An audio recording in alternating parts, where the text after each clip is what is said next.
एक समय की बात है, एक घने जंगल के किनारे एक छोटी सी चिड़िया रहती थी। उसका नाम था चिंकी। चिंकी बाकी चिड़ियों से थोड़ी अलग थी। वह उड़ने के बजाय ज्यादातर जमीन पर चलना पसंद करती थी। उसका एक सपना था, उसके पास अपनी खुद की एक कार हो, जिसमें बैठकर वह पूरे जंगल का चक्कर लगा सके। एक दिन जंगल में एक तूफान आया। हवा के झोंकों से पेड़ गिर गए, पुराने सामान उड़कर इधर उधर बिखर गए। जब तूफान थमा, चिंकी ने देखा कि एक झाड़ी के नीचे कुछ चमक रहा है। वह पास गई और देखा एक पुरानी टूटी फूटी खिलौने वाली कार। उसकी आंखें चमक उठीं। वाह, यह तो कार है, वह खुशी से चिल्लाई। कार की हालत खस्ता थी, पहिए जंग खा चुके थे, सीट पर धूल जमी थी और रंग भी उखड़ गया था। लेकिन चिंकी ने हार नहीं मानी। उसने सोचा, अगर इसे ठीक कर लूं तो यह चल सकती है। चिंकी रोज जंगल के कोने कोने में जाती और पुराना सामान इकट्ठा करती, लकड़ी के टुकड़े, धातु के टुकड़े, पुराने खिलौनों के पहिए, प्लास्टिक की चादरें और जो कुछ भी वह उपयोगी समझती। सब उसे पागल समझते थे। तोता टोनी बोला, अरे चिंकी, उड़ने की ताकत भगवान ने दी है, कार क्यों चाहिए? लेकिन चिंकी ने मुस्कुराकर कहा, सपने देखने और उन्हें पूरा करने का हक हर किसी को है। धीरे धीरे चिंकी ने अपनी कार की मरम्मत शुरू की।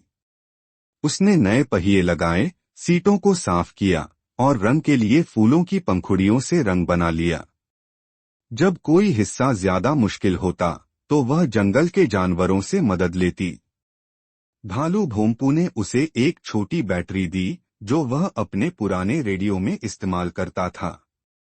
खरगोश किट्टी ने उसे पतली सी रस्सी दी, जिससे कार की छत को बांधा जा सके। सबने थोड़ा थोड़ा योगदान दिया। करीब 2 हफ्ते की मेहनत के बाद कार तैयार थी।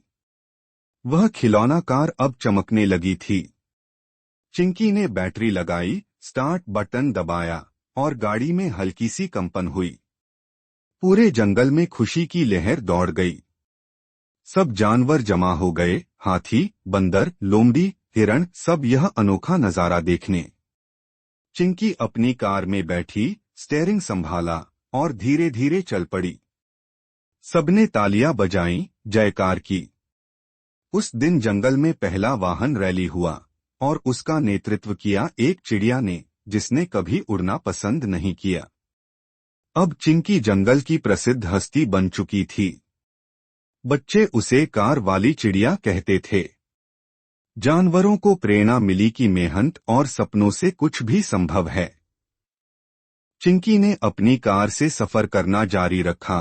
वह बूढ़े जानवरों को जंगल के अस्पताल तक पहुंचाती, बच्चों को स्कूल ले जाती और कभी कभी यात्रा पर निकल जाती। जल्द ही अन्य जानवरों ने भी अपने अपने पुराने खिलौनों और कबाड़ से उपयोगी चीजें बनानी शुरू की। जंगल में एक नया बदलाव आया, सृजन और आत्मनिर्भरता का दौर। 1 साल बाद फिर से एक बड़ा तूफान आया। इस बार चिंकी की कार भी क्षतिग्रस्त हो गई। कई जानवरों के घर भी टूटे। जब तूफान थमा, चिंकी ने देखा, उसकी कार का एक पहिया टूट गया था और बॉडी भी काफी क्षतिग्रस्त थी। कुछ जानवर उदास हो गए। उन्होंने सोचा अब शायद वह कार कभी नहीं चलेगी। लेकिन चिंकी मुस्कुराई। उसने सबको बुलाया और कहा, एक बार फिर से शुरू करते हैं।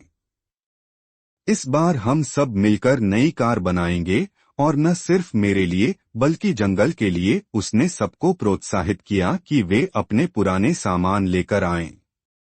इस बार उन्होंने मिलकर एक बड़ी गाड़ी बनाई, जिसमें 5 से 6 जानवर बैठ सकते थे। उसमें सौर पैनल लगाया गया, सीट बेल्ट जोड़े गए और रंग बिरंगे फूलों से सजाया गया। अब यह गाड़ी जंगल के सेवा केंद्र के रूप में काम करती, बीमार जानवरों की मदद, बच्चों की शिक्षा और सामान की आपूर्ति। चिड़िया चिंकी की पुरानी कार अब इतिहास बन चुकी थी, लेकिन उस कार ने एक जंगल को बदल दिया था। उसने दिखाया कि यदि संकल्प हो तो टूटी चीजें भी नई शुरुआत का जरिया बन सकती हैं।